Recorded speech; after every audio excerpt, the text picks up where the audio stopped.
and welcome once again. This is Nelson Karanja for God and I, the Creative Locus.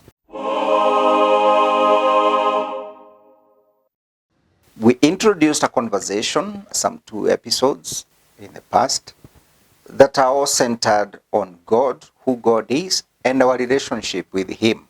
In the previous episode, we looked at God, and I did share my own personal belief that God is in every human being, whether you are male or female, whether you are born in a system that has a belief system or not, whether you are born as a Christian, a Muslim, a Hindu, Buddhist, animist, whatever it is the belief system that you found yourself in, God is in you. Why? Because if God gave the breath of life, as long as He created you and gave you to breathe the same air that every human being and every life form breathes, there is God inside of you. The book of Psalms 53 will introduce our episode today, because today I want us to look at ourselves now, the human being. We looked at God, that He exists, and doesn't seem to give us room for a discussion as to where He came from, who created God, how far can you go back, because we are simply told in the beginning. So in the beginning, that beginning that we are told of is not the beginning of God, it's the beginning of our life here on earth.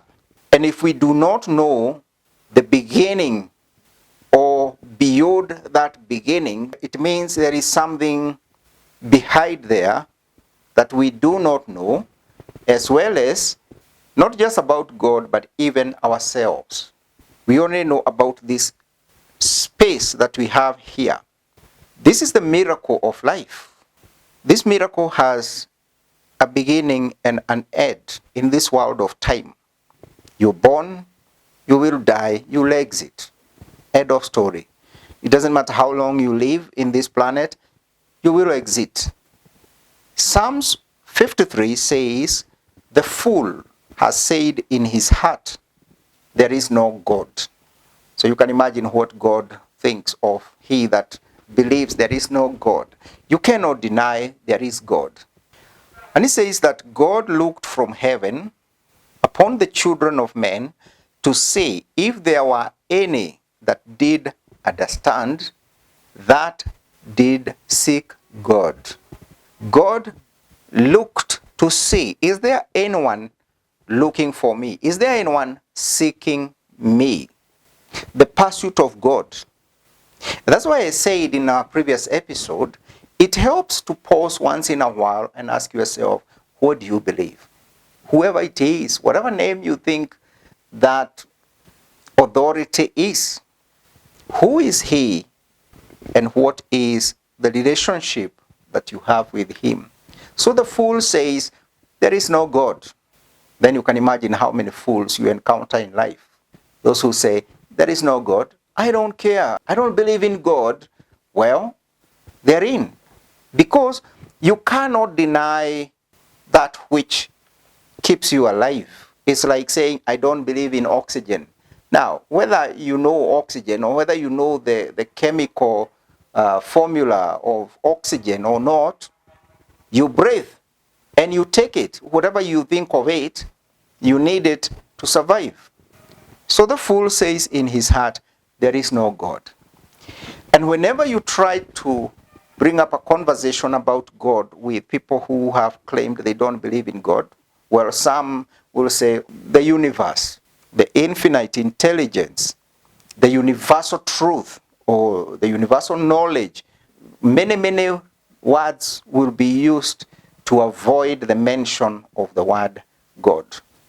Unfortunately, I don't have such modesty. I do refer to God. I do not find why the other words are any better.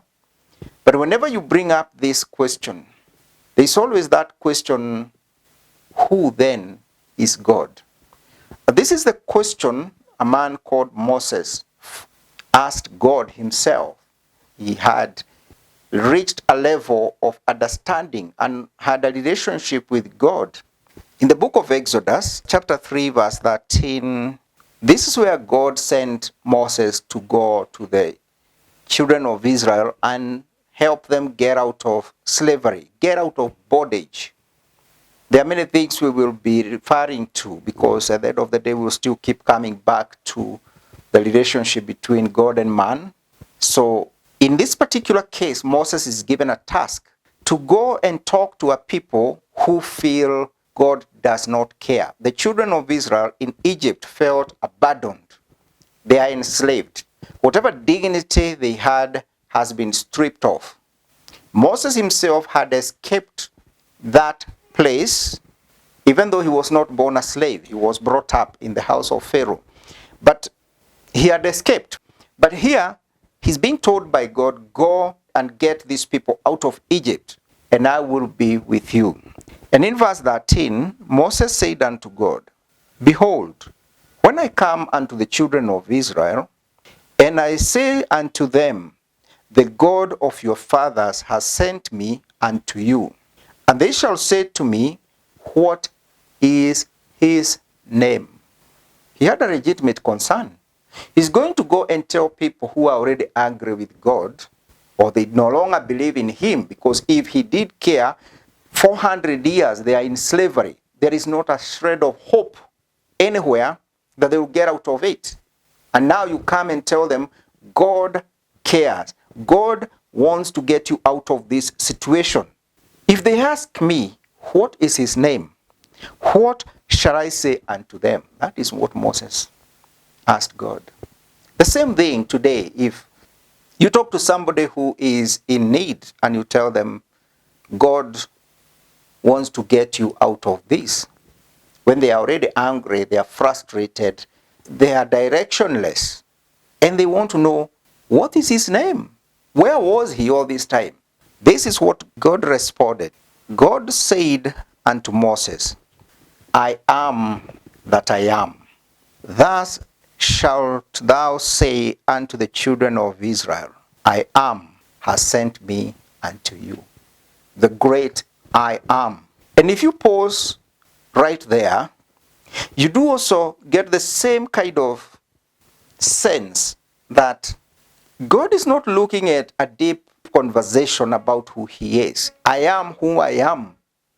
And when we are created in God's image, we too adopt his likeness. I am who I am. Even I, today, I am whom I am. I don't think there is anybody who understands who I am.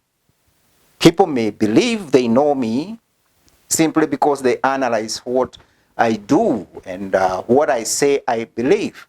But who I really am is a very personal experience. It is a personal entity. I am that I am.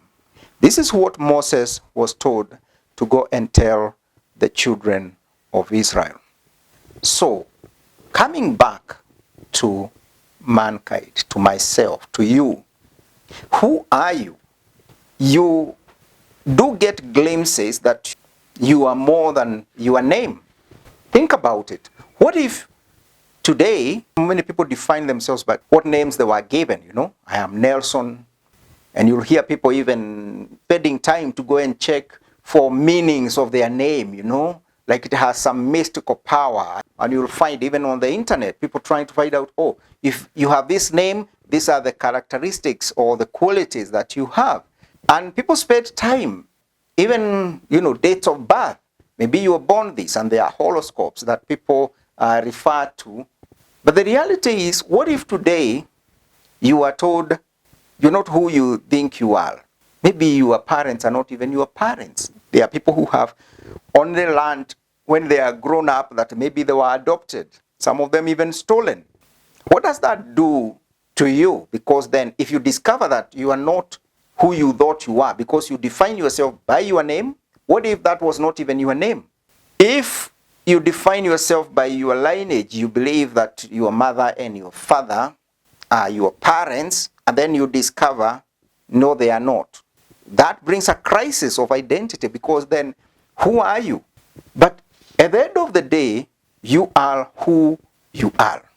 There is an awareness of who you are, irrespective of where you were born, what name you were given, what lineage you believe you come from. There is a certain identity that is uniquely yours. The I am in you.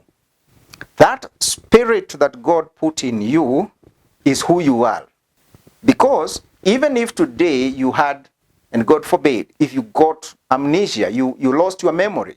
There are people who have had, maybe out of some kind of trauma, maybe an accident, whatever it is, extreme shock, they lose memory. They may not remember their name. You ask them, who are you? And they fumble around trying to search for their name. But there is one thing you cannot take away from that person, is that they know themselves. They know they are there. They know they are the ones looking for this name. They are the ones frustrated by this or that. Even in our dreams, when you sleep in the dead of the night, or whenever you've lost consciousness, you are asleep, you know you are there. And in the dreams, even when you're getting a nightmare, you're being chased by something, you may not know many things, but you do know you are there. You are in danger. You're trying to escape. That awareness is who you are. And that is the one that is constantly seeking an understanding of God, seeking that union with God. And I want to refer to the book of Psalms 139. It just goes through David's journey of self-discovery, just trying to understand himself. He starts by saying, "O Lord, thou hast searched me and known me." End of story. God knows who you are. I'll read from verses 13. "For thou hast possessed my reins, and you covered me in my mother's womb." Again, we go back to our relationship with God. It is God who guided us in our mother's womb. Sometimes back, I was talking to some people and I was telling them the mystery of birth, that it is in our mother's womb where we are completely dependent on God. That is the point at which we are so wired to obey God, we instinctively obey in preparation for a world that will come. It is in the womb where we are prepared. Simply by obeying God, we prepare our mouths to suckle. Research has shown that babies in their mother's womb actually put their thumb in their mouth and they start to suckle it. Instinctively, they know there is a time that is coming when they're going to need to use this facility that they have been given. Even though they don't understand it, instinctively they obey. Their rib cage starts to beat, to move, to exercise in readiness for a time when will come when they will breathe. So here he says that God possessed you. He covered you in your mother's womb. He proceeds by saying, "I will praise thee, for I am fearfully and wonderfully made. Marvelous are thy works, and that my soul knows very well." There is something that your soul knows very well. That is why even the person who acts all macho, acts all don't care, there are situations that come and instinctively your soul knows you are not in control. There is someone bigger. There is some power beyond you. And this is the frustration where you find you are in a place where there are the aspects about you that you cannot control. And your soul knows very well that there is something deeper. We know that we have been fearfully and wonderfully made. There is God in all of us.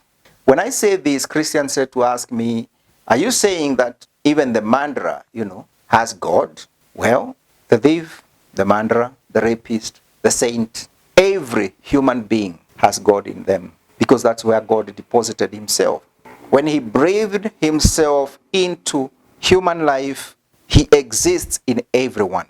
We are fearfully and wonderfully made. And that right there should scare you. I believe that God is in everyone. Does that mean everybody will do good? No. Good and evil, as understood in this world of time, is a concept that we can debate for ages. Every act that we deem good in one place can be evil in another. It's all about context. God does not take away our willpower. I do believe that this verse that says we are fearfully and wonderfully made should make us just realize God says we have a capacity both for good and evil.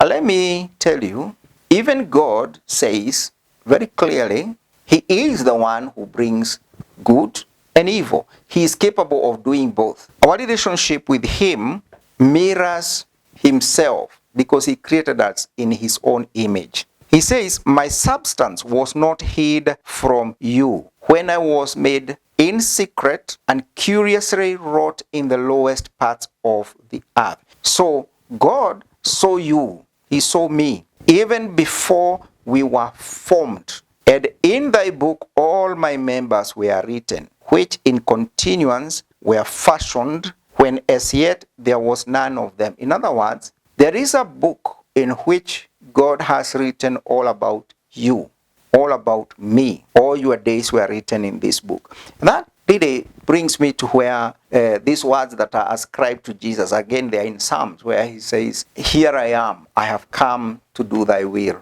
In thy book it is written of me. To me, that awakening is simply coming and saying, there is more to life than this. I am more than my name. I am more than my tribe, my race. I am more than my social status. There is something divine about me. He says, how precious also are thy thoughts unto me, O God. How great is the sum of them. I believe that every human being has a capacity for good and evil. So it's not about all those acts. My main focus in this series, this exploration that we have here, is all about understanding the relationship between man and God. It's understanding how we are connected with God so that we can find what were we meant to do. There's a lot of talk about finding your purpose. But there's no way your purpose will be separate from God, the one who created you, the one who wrote all your days in a book. If today somebody came with a book and they claim that they have a book written about you, and then they close that book and walk away, would you be at peace after that if you do not know what actually is written there? I have a feeling that you would do all you can to find out what exactly is this that is written about me. I have seen some wonderful moments in my life. I have seen what are called miracles. Others call them manifestations. And sometimes I'm left in awe without words when I actually discover just how much of God He has deposited in us.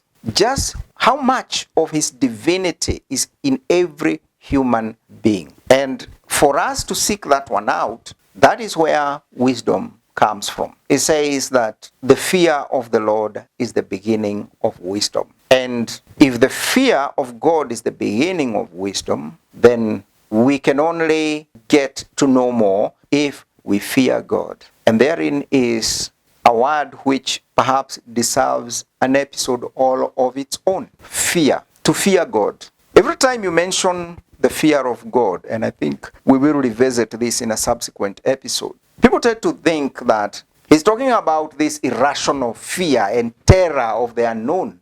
Actually, the word fear, the fear of God, is more of a respect that comes out of understanding. Just like the way I fear electricity, meaning I respect electricity because I understand its capacity. But I also know that it can kill in an instant, and it has killed people. So the fear of electricity means I understand how it works. I understand the rules of it. If today I start tampering with it, opening up wires, I better know what I'm doing so that I can know which is the live wire, which is the neutral, which is the earth, and what happens if I actually make that connection. The same thing with God. Fear is not an irrational feeling where we are terrified of God. It is more of understanding who He is, how He works with us, what does He want us to do, what does He require of us. And once you get to understand all that, then that which was a mystery starts to fall into place. I have a nephew who is an electrician. When I watch him wiring, recently he was helping me wire a house that I was building, and I got terrified at some point seeing him holding all these wires, and I'm thinking, what would happen if he connected things wrongly? First of all, most likely it would kill him. But no, when he gets there, his fear is different from mine. Me, I'm terrified. My fear is irrational in that I do not understand how all those wires come together and which one is safe to touch, what is passing where. My fear is different from his. He has the fear that is healthy in that he understands electrical wiring. So he knows how to navigate it. So he respects it. Doesn't mean that he becomes careless. He still knows it can kill him. But because he knows and he understands, he can do more with it than I would. I know how to change a light bulb. I can wire basic things. But I'm not going to wire your house and make you safe. No, I don't have that fear. I don't have that knowledge. So fear that is not born out of knowledge is irrational. That is where most people are. So we want to demystify that. I think I'll leave that for another episode. But for now, I would want to leave this with you, that you are fearfully and wonderfully made. You have such capacity for good and evil. You choose which one to exhibit. You choose which one to bring forth. It doesn't matter who you are. There is one of the leading psychologists, I think Jordan Peterson, once said that a good man is not a harmless man. A good man is simply a man who knows he has capacity for good and evil, but he has chosen to keep his wild side, to keep that under his control. Okay? I hadn't thought of that quotation, so I am not quoting it as it is. But that's the reality. Being good is not intrinsic or that you are incapable of doing bad, but just that you have that capacity, but you consistently choose to do that which is right. So, ladies and gentlemen, you are fearfully and wonderfully made by God himself, and God dwells in you. Whatever it is that you think you are, you may need to spend some time and investigate, dig a little deeper, and find the divinity in you, because God is calling you to something higher, something bigger than yourself, a purpose that if you really discovered it, you would find that you have more capacity than you ever believed that you had. Until next time, this is Nelson Karanja for God and I, the Creative Locus.